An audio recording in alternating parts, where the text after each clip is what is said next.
Folks, in this market, selling low isn't enough. I'll get into that and then the latest home prices and insights for the City of Toronto for week ending July 16th, 2025. If you want to speak with me about your real estate situation, selling, buying, it's really simple. Below this video in the description, there's a link to my calendar. Click on that, book a time that's convenient for you, and we'll talk about whatever's on your mind. You have your home up for sale. You're on the market. It's taking maybe longer than you expected. You're at a price where you've reduced your price lower than you ever thought you were going to, but you're barely getting any showings.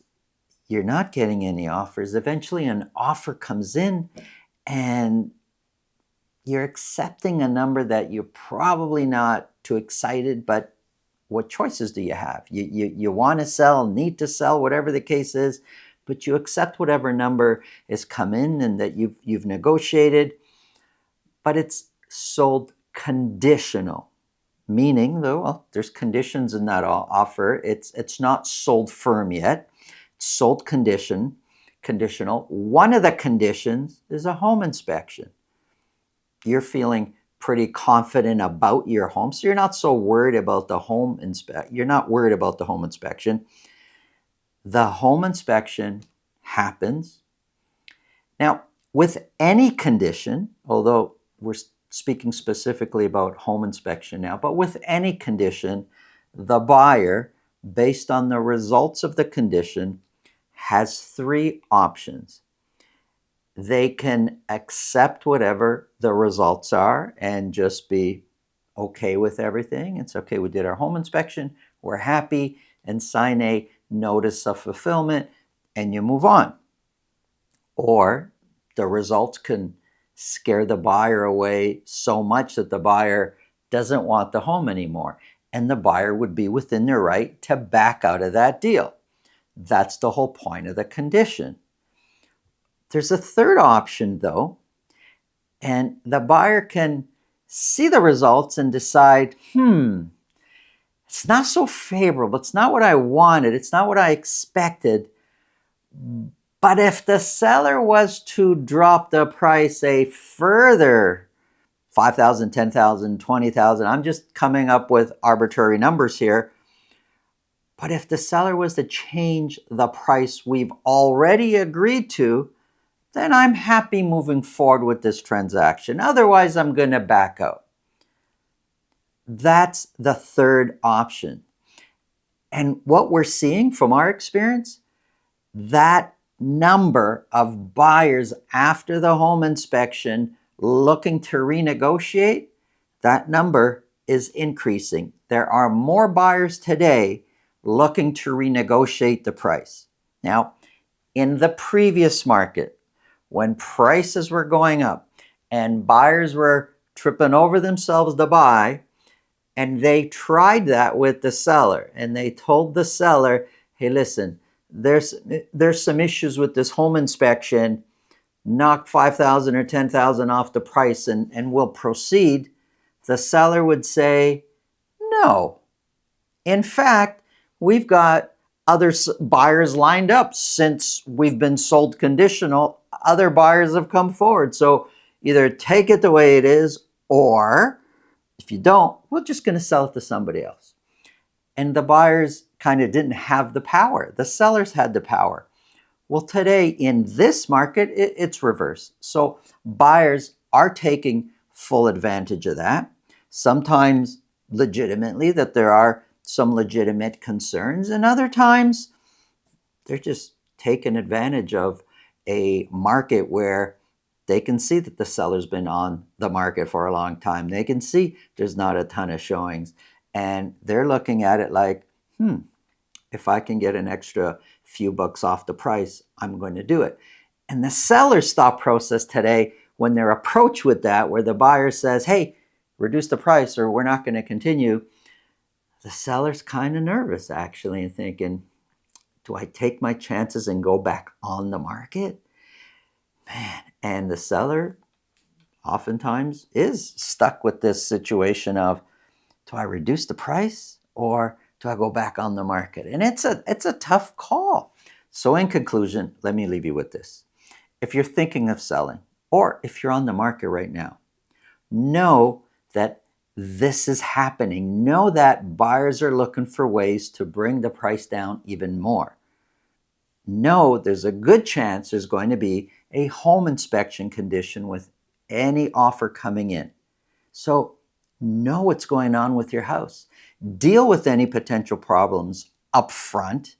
Know that the buyer will find anything they can to try to take advantage of reducing the price. If you think this video can help somebody you know, please pass it along. If you get value from what we're talking about, subscribe. Now, let's get into the numbers.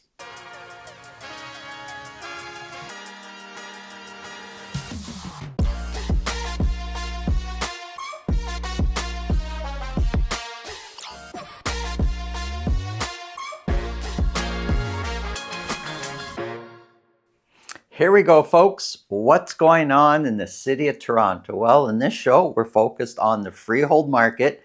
I do have condos here just to show the difference between average condo price and the freehold market, but we really are focused just for the city of Toronto, detached semis and towns. But for the last couple of weeks, up to weekend in July 16th, looks like every segment, detached semis, towns, condos, looks like it's trending downwards. The difference between the average condo price and the average detached price is $837,000. Let's start with the detached market. For week ending July 16th, the city of Toronto, there were 136 detached properties sold. 26 of those sold at $2 million or more. Average sold price came way down from the previous week. It's now sitting at $1,487,000. But if we look back, for sure, there's weeks of ups and downs, but overall, price seems to be trending downward. Compared to last year, 1,487 is actually 1% higher than where we were the same week a year ago. The median price of $1,223,000 is 2% lower. There's a dotted line here that represents a 4-week moving average, both average price and median price trending downwards. 136 were sold, 42 of those, or 31%, sold at list price or more. Listings, we have fewer listings basically each week. We're now at 394 new detached listings. Now, some of those absolutely for sure represent relistings, meaning these are properties not coming on the market for the first time. They have been on the market for whatever reason, the listing was canceled and relisted. But overall, new listings, 394. Active listings for months and months has been climbing. Active listings represent the number of detached properties available for sale at the end of the week period that we're focused on. So active listings has been climbing. It dropped for a couple weeks and now it's climbing again. But if we look at the fact that there's 2,853 available detached properties for sale, we know how many sold during the week. Basically 4.8% of all the detached properties available for sale actually sold, only 4.8%. Months of inventory sitting at 4.8 months of inventory. Months of inventory looks like it's climbing. It's pretty much at the top end of what we would consider a balanced market. As you know, a balanced market is between 3 months and 5 months of inventory. As months of inventory climb, average price usually trends down. That's for the whole city for all the detached properties that were sold. If we break the city down into 9 different sections, well, some areas are outperforming other areas. The area with currently the lowest months of inventory is East York Riverdale Beaches with 2.7 months of inventory.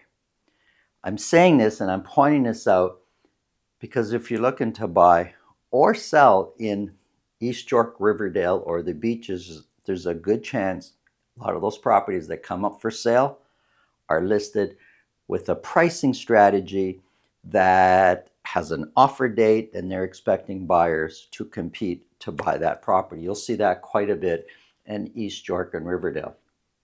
But if you look at the amount of active listings in Scarborough, there were 39 sales.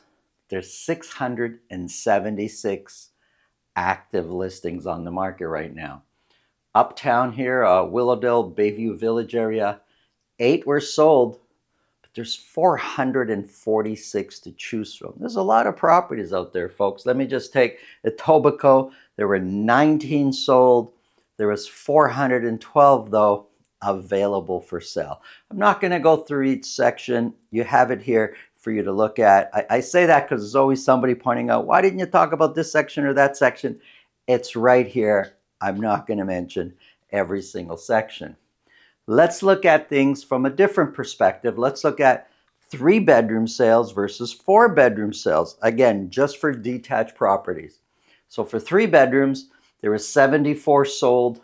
Sales are trending down. The average price of a 3-bedroom last week for weekend in July 16th was $1,281,000. 1,281. That price is trending downwards.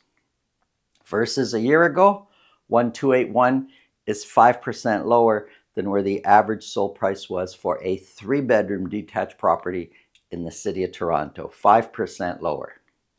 Here's the 4-bedroom. 37 were sold. Those sales of 4 bedrooms are trending down. Average sold price is $2,013,000.